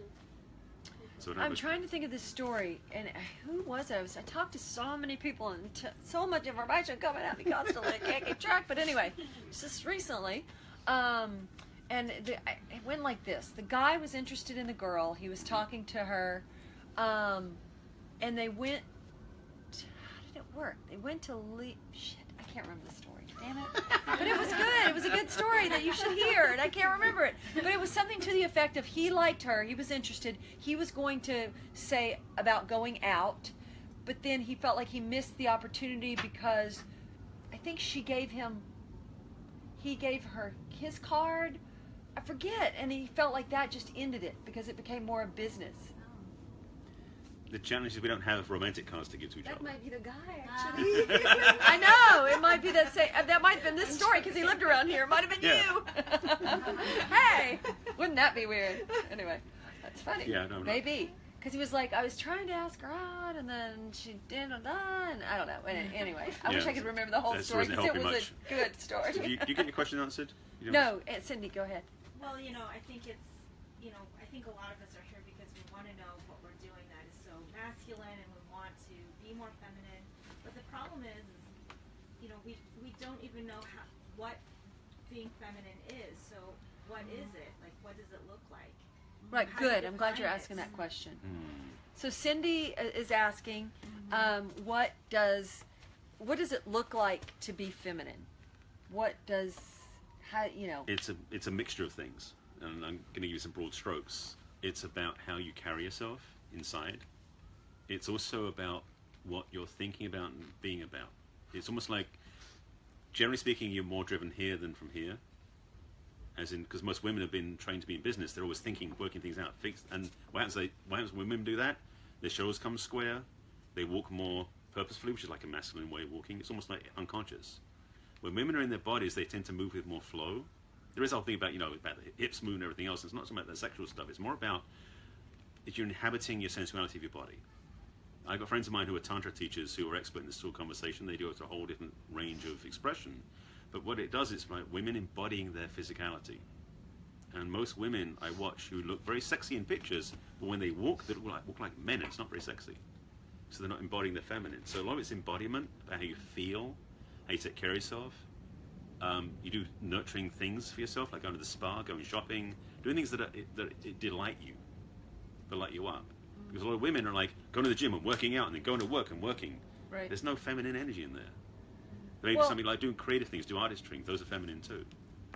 You were going to say something else? Well, I was just going to say that, because certainly in my business, it's, so when I was a costume designer stylist, when you work on sets, it's like a sexual set, summer camp, basically. It's like, it really is. Like all the stories you hear about, handsy producers, but it's more even like the set people, like the grips and the camera guys, and and everybody's flirting, and it's just like, whoa, and you feel so hot shit all the time, and it's like, whoa, and then when the production's over, you're all bummed because you got to go back to real life, because it's like, I wish my real life was this fun.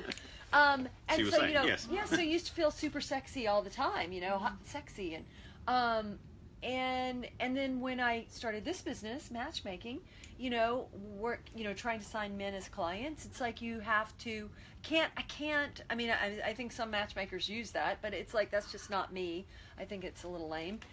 So I purposely turn it off, right? And after all these years of turning it off, it's so, and also being the confidant to the men, and being like their cheerleader and their sister and their bro.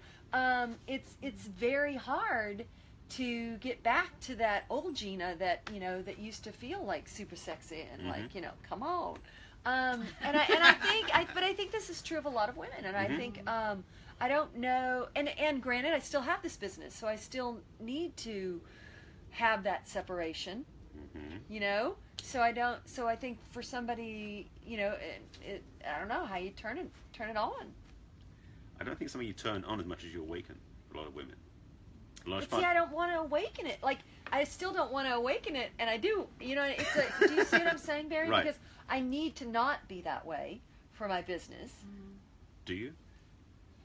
I don't know. Maybe not. I don't know. I don't know. Because the question is, like being a matchmaker, being a woman, your intuition, your feminine skills can be an aid to the men, and also you can you can be sensitive to the and also you can be sensitive to the masculine side, so you can feel when they're in the masculine. When they're not, you know it. Your feminine can pick that up very quickly. Right. So you can bring that in every area of your work with. That's clients. interesting. Maybe they'll fall in love with you, Gina. Well, but that's the thing. I don't want anybody hitting on me. But it's not about that. No. Your client should be in love with you, so they want to work with you to get what they want. But I don't use that to my advantage. Maybe you should. Wait, what's the audience saying? I'm saying you're separating because you're maybe afraid that they're going to fall in love with you. Correct. You are so afraid they're going to beat my door down. So you're like, I need to act a certain way. Yeah, because they'll go, "Are you single?" Right, but the thing is, you can still be in that feminine place with boundaries. I was going to say nurturing, but with boundaries. That's true. Nurturing with boundaries. That's true. So I want to circle this back to Cindy's question. That and so I think that it's interesting, and you tell me, is do you think being in your feminine goes hand in hand with being sexy? Not hand in hand, but they overlap. They do overlap. Yes. Right. But so you think you can be sexy without being feminine? You can be feminine without being sexy, but can you be sexy without being feminine? Sexual, yes. Sexy, no. Yeah, sexy is all we're talking about, not sexual. I don't know if you know what's her name, Sheila. I'm gonna go back to me a second. She does the S Factor. Oh yeah, the pole dancing stuff. Yeah. She was an actress. Sheila. God, what is her last name? Come back to me. I know her. She's a friend of mine. I can see her face. Her name. Yeah, she's the pole dancing girl. Yeah, I saw her a couple of months ago at an event we were both at, and we were talking, and she did a demonstration on stage with some of her teachers. Pole dancing, Cindy. I'm not joking. No, seriously. Seriously. She had 5 of her women there as trainers, and she did the. It's hard. But it's a great workout. There are 10 sexual body types she talked about for women, and every single one of them was sexy in uniquely different ways. And a couple of the women in that group were probably 200 pounds, maybe more. They were big women, but they carried themselves in a very sexy way because they owned themselves. This is about being inhabiting your body. There we go. I think that pole dancing for a lot of women is a game changer for their sex life, not because of their physical in the bedroom, but their attraction to men. Because again, it puts a woman in her body. Yeah. Because most women are so stuck up here, like men are. You're not inhabiting your feminine body. I don't think you could do pole dancing and not be sexy, and not be feminine. True. Even though there are men who pole dancing too, which I would never want to do because it hurts too much. It's a whole different show. When your body here, it's a pain. That's a whole different topic. But I hear that. I hear what you're saying about being feminine is about being in your body, but a lot of the stuff we talked in the first hour was actually stuff that was not related at all to physicality. I mean, it was all about behavior. But I think being feminine, I think you could be, in a Rosie the Riveter outfit. Boy, that's an old reference. Yeah, I got a friend dressed like that. You could be in overalls and a baseball cap, right? And still be feminine. So I don't think it has necessarily anything to do. It's energy. It's a vibe. And by the way, just be aware of the fact, which I didn't cover earlier, is that we carry both masculine and feminine within us, and we need both at different times of the day and night. So I'm not saying you should only be one inhabiting or the other. It's about really including both. But the reality is your natural residence should be towards one end of the spectrum. If you imagine the spectrum being like 100% feminine on one end, 100% masculine on the other end. If you're in the middle, you're androgynous. There's no sexual appeal to anybody and for yourself either. But we generally sit somewhere on that spectrum. So I probably reside somewhere in like 70% masculine, 30% feminine. My reciprocal ideal would be the opposite of that. A woman who's 70% feminine, 30% masculine. We won't have charts to match that, but we find that's what's attracted to us. Very rarely is somebody 100% of one or the other. In fact, it's usually dysfunctional when they're that far off the spectrum. So it's somewhere in the middle of that range. But so what you have is you have both parts in you, but where do you reside more of the time, especially when it comes to meeting somebody in a relationship? I was in 3 relationships, the last 3 I was in, with all 3 women, and the last one was the clue that I should have got the first time, were more in their masculine than I was. The last one asked me out, and I didn't get the clue. By the end of it, she basically broke up with me because she wanted someone, and funny enough, she was actually going through a divorce when we met. Her ex-husband and I are very good friends now because we were on the same page at the time. She was running the show. She had, and this is her physical description. She was 5'1", short blonde hair, no makeup, flat-chested. She was a boy, physically, appearance-wise. I mean, she was very much a woman, very sexually attractive. We had a great time sexually. But she, appearance-wise, she wasn't a very feminine flow. Well, I'm just having a good time. Kidding. But the thing is, her appearance was more masculine. And in a relationship, she led it. And I But let it doesn't happen. always happen that way. Just because No, she looked masculine, she could be in her but I feminine. let her lead. And the truth was, this is before I learned all this stuff. Because you were in your feminine. I was absolutely my feminine, because I've been on doing the spiritual path and studying those heart-opening experiences, and I was actually in my feminine, not even knowing I was in it, because I didn't know the label. Right. I was just in the softness and in the flow and what was going on. And after that breakup, I was like, okay, it's the third time it's happened, I'm done. And that's when my prayer, my request was finding what it was. And 3 months later, I found Warrior Sage out of Vancouver, and it changed my life, which is why I've been doing this work for the last 10 years. It's so clear now what I was off base with, and why so many men who are lazy or who are basically passive need to wake up, act like men in a masculine way, not as a macho way, attracting and being around women who are in their feminine, so relationships can really thrive. So, and to wrap this up, because what That's time the is it big now? picture. How long have we been at this? This is 8:40, Oh, wow. Good. Cool. 8:45. Wow, we've been talking away. Yeah. it's Unless dark out anybody now. has any other questions, but to wrap, we'll have a couple more questions. We'll have a couple more questions. And we But can what chat I want afterwards, to, too. but what I want to say to Cindy, wrapping it up, that or to anybody, I think that listen, there's nothing wrong with like if you are more in your masculine and you like a guy or want a guy who seems to be more in his feminine, meaning That's reciprocal, yes. Yeah. maybe you do like taking the lead and you're cool with the guy just being okay, dear, whatever you want. As long and as you know what I mean? naturally reside that way. Yeah, as long as that suits you. So, but what we're talking about tonight is really those women who, I hear time and time again who say, they want a man who's, very masculine and a leader and takes charge and, and most of us want that. Most of us want, who's the guy that's married to the girl from the Cosby Show? He's on Game of Thrones. What's his name? Isn't he on Game of Thrones? What's his name? Oh gosh. Anyway, whoever gets a name gets $10 tonight.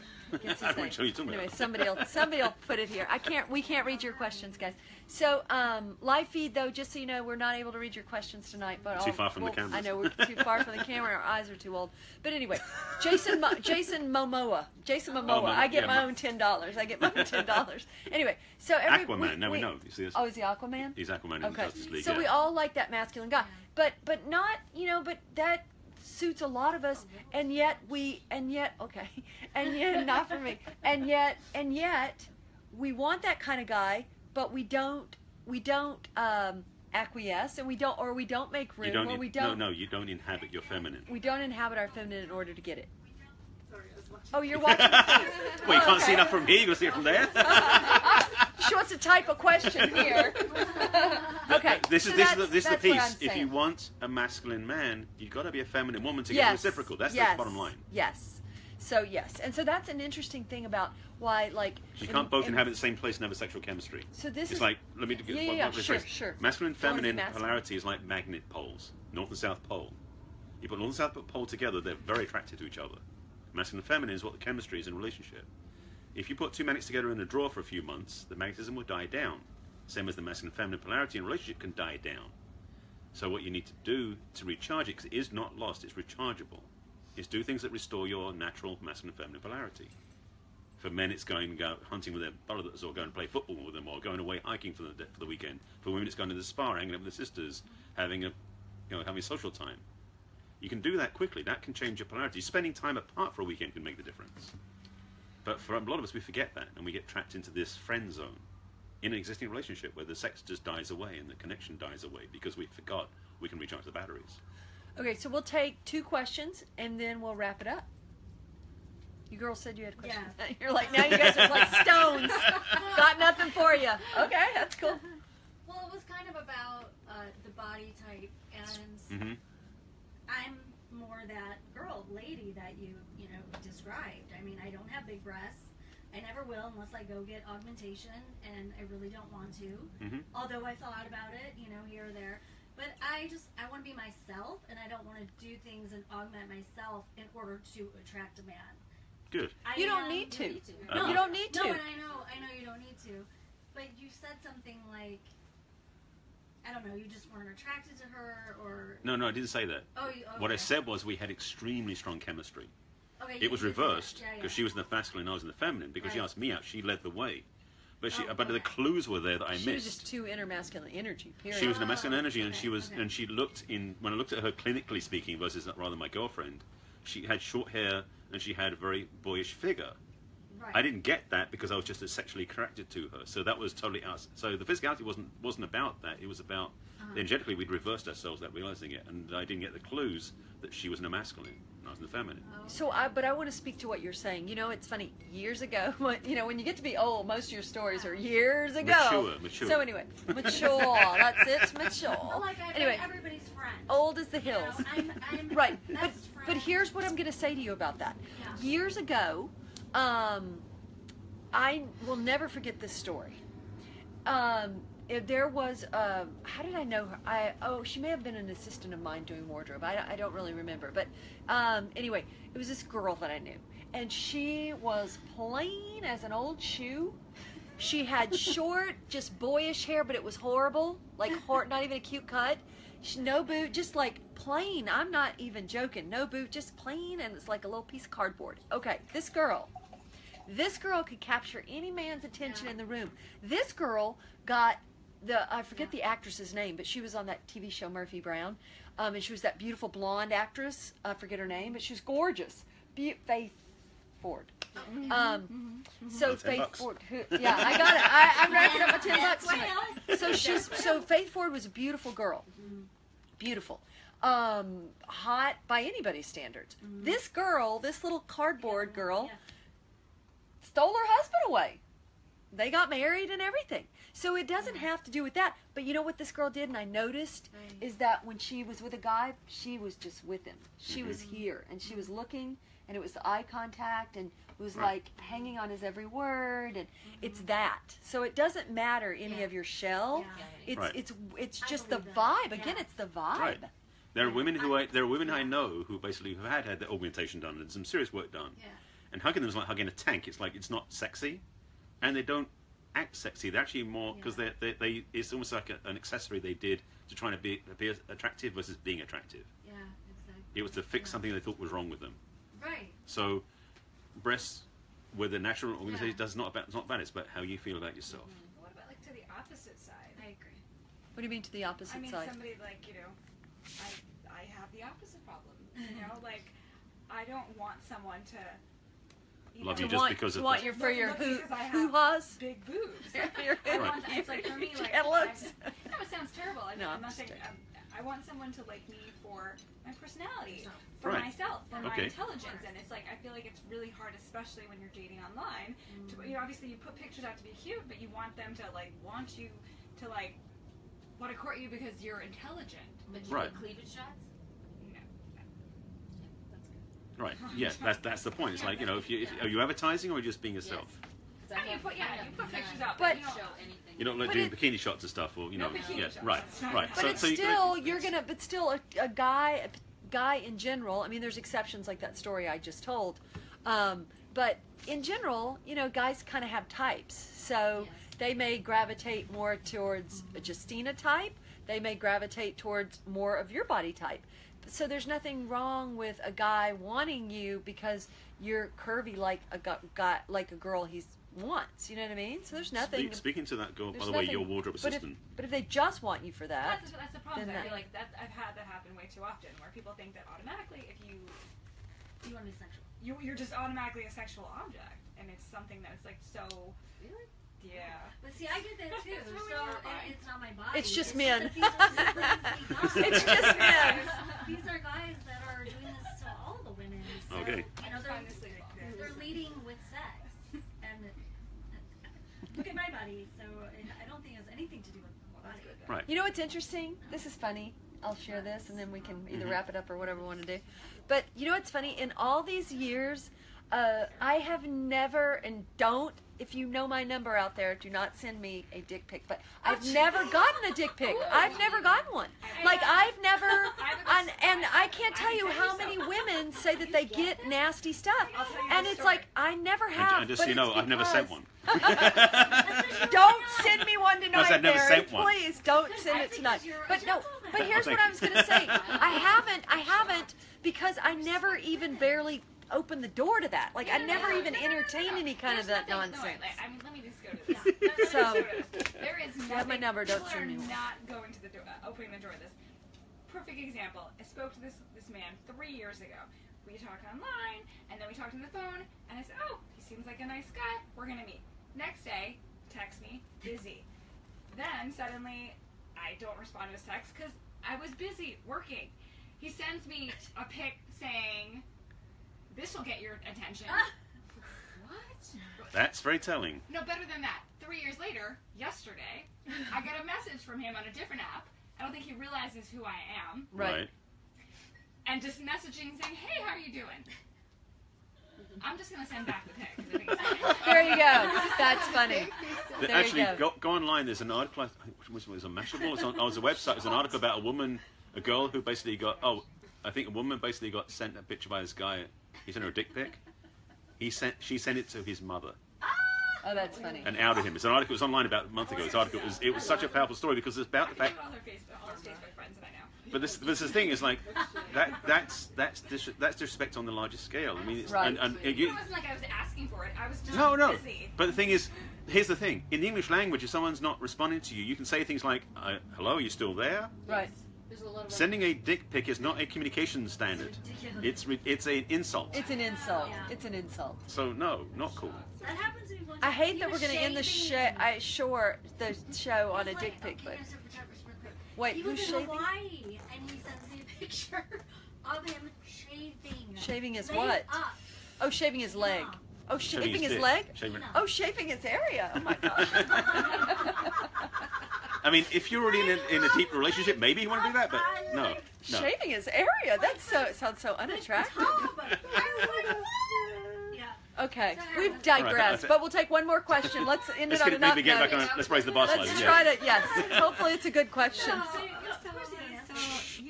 So you were saying that femininity is about looking into the eyes and concentrating and speaking softly, just being in your feminine. And so, how would vulnerability play into that, and what are the ways to be more vulnerable?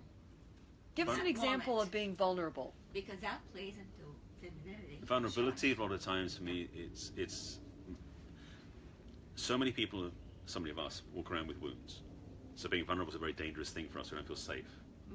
But vulnerability in the healthy way is being transparent. Because when you're being transparent, you're not being weak, you're just being seen. So vulnerability is a way of being noticed and being experienced as you really are. And letting your guard down. But not Fair enough. airing your dirty laundry sort of thing. It's about being No, seen. not on your Yeah, therapist couch, but Right. yeah, but just being letting your guard down. See, let me put one big piece on the table which you can think about tonight when you go home, because this is a piece that I've just learned big time. I said this a long time ago, realizing the truth about this.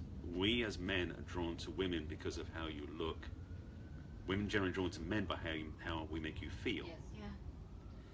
The thing about it is, it's not drawn to physical shape. This is the illusion. We're drawn to the light that you shine. This is going to get really metaphysical for a second. When you are in your body, when you're connected to your femininity, when you are dressing because you enjoy how you feel when you dress, your light shines brighter. It's not about dressing sexy for us. It's dressing so you feel happy, because your feeling is what is your light that shines. So we're drawn to the light you shine to us because we're drawn to the light. It's an energetic thing. We as men, what you're attracted to us isn't our physical strength, it's how strong we are so that we don't collapse under your stress, your upsets, your fears. When you can be emotionally upset and venting and we stand there for you, probably one of the sexiest thing women can feel, really, is that place of trust. I totally Yeah. agree. Because the challenge for us as men is, part of the training, because we're goal-oriented, is solve problems. You got a problem, you're upset with something, let me try and fix it, and that cuts you off at the stern. The way that Armstrong talks about this, which this visual just stopped me in my tracks, it got me so clearly, is when a woman is upset, as you know, you want to get it out, you want to express it, to free it up. Our role as a man is to imagine we're holding a big basket for you to throw up into, in a way, just to get it out of your system. Our job is not to do anything, just to let you release it so you can be cleared out. Our challenge when we want to fix it is we're trying to put it back in again. And that's abuse. But we don't know that. So the thing is, if you're in a long-term relationship with a guy who has a bad habit of trying to fix your problems when you have issues, say to him, like, honey, I don't need to do anything. It's not about you. I just want you to hold the space for me, please. Just listen, encourage me to keep talking if you want to, just to listen, hold the space, and don't run away. That's all I want. When he gets that, it's like, that's so much easier we get. But for you, it's so much more powerful. I want to make sure, did we answer your question? Oh, the vulnerability, So yes. you said, so you just quickly. So Yeah. you said the women are attracted to, guys are attracted to. It's not you don't the have to way lower your voice. low- You don't have to be soft spoken. You don't have to do that. No, And, It's just- and we're attracted to the way you make us feel, right? generally speaking. Okay. Do you feel safe? Good. Do you feel comfortable? Do you feel heard? Do you feel seen? Do you feel, Right. yeah. But I think in terms of being in your feminine and being vulnerable, it's about letting, I'm going to go back to this. It's about letting your guard down. It's about, and I think because, we get so sort of damaged, to use the lack of a better word, but they're going through all this whole dating process that we put all these judgments on how the courting should unfold, and and we're so worried about him taking advantage of us or not doing the right thing. Because your or- history is dictating correct, your future. Correct. So I think that if somehow you can do the work on yourself to stay vulnerable, but of course have boundaries, but not have all those like expectations that X, Y, and Z needs to happen, and just kind of be in the moment with somebody, and be willing to show a soft side of you without feeling like, because you can feel it even when you've got your guard up. I've been with people. Some guy not long ago, and he was like, he said to me, "Can I tell you something?" And I go, "I didn't ask," because it's like I'm not asking, so no. But anyway, I said, "Sure, tell me whatever." Anyway, and he said something about me having my guard up, and you know what? It's probably very true, because I'm work mode all the time, got my guard up. But you know what? And when he said it, I could feel that he was right, because you know what that feels like when you have your guard up. Go a little moon. So I think you just have to be aware of it when you go on a date and let it down. And let it breathe, and let it flow. Yes, and. So, yes, and. Oh, what the hell now? Because you have more sensitivity and more intuition than you give yourself credit for. If your guard is coming up for if you're out, then you're going to be vulnerable. If your guard keeps coming up, be aware of that. Well, sure. So it may be a protection. Yeah. It may be a protection, but also maybe because you can sense something that not even happened yet. Yeah. Because the thing is, some guys put on a good show, but you can feel inside there's something not cool. Well, there. that's different, though. But I'm saying is just basically it's because like you I'm have a super power there. intuitive. Yeah. Yes, good. So I'm super intuitive. I know things about people that I wish I didn't know sometimes. It's gotten me in trouble because I know things and I call okay. people out on their shit. Anyway, it gets me in trouble. But no, so I'm very intuitive. But I just think that you can still be intuitive, and you think, like, if you think somebody's a creep, don't let your guard down, right? Well, yeah. But if you are just on a date with somebody and you want to be in your feminine, the best way, easiest way, I think, to try to be in your feminine is to take a breath, have no judgment, and let it flow, and try to be conscious of not having your guard up. Yeah. All right. Flow is feminine. Hooray. A flow is feminine. Well, all right. All right. Well, thank you. And this is the end of the live stream. Thank you. This Thanks was for your fun. questions. Thanks. Now, how do we end it? Will you end it for us? Yeah. Oh, goodness. And on Good night, that people. note, See you again. those girls.